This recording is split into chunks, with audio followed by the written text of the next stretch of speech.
పరంగీతం యొక్క ముఖ్యాంశము ప్రేమ. నా ప్రియుడు నా ప్రియురాలు వారి పేరులోనే ప్రేమ ఉంది. రెండో వచనంలో ప్రియురాలు ఒక మాట అంది, నీ ప్రేమ ద్రాక్షారసము కన్నా మధురము. ద్రాక్షారసమును ఇష్టపడని వాళ్ళు ఉంటారా?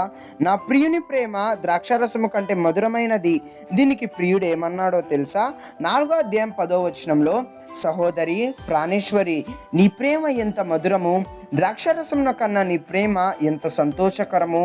ప్రియురాలి యొక్క ప్రేమను ప్రియుడు ఆస్వాదిస్తున్నాడు. మనం నేర్చుకునే మొదటి భాష ప్రేమ. గ్రీకులో 4 రకాలైన ప్రేమలు ఉన్నాయి. Eros, philia, storge, agape. Eros అంటే ప్రేమికుల మధ్య ఉండే రొమాంటిక్ ప్రేమ. ఫిలియా అంటే స్నేహితుల మధ్య ఉండే ప్రేమ. స్టోర్జ్ పిల్లల మధ్య తల్లిదండ్రులకు ఉండే ప్రేమ. అగాపే అగాపే ప్రేమ మన మీద ఎవరు చూపించారో ఆ యొక్క పేరును కింద కమెంట్ బాక్స్లో టైప్ చేయండి. అగాపే అంటే దేవునికి మనుషులందరి మీద ఉండే ప్రేమ. గ్రీకులో ఆ విధంగా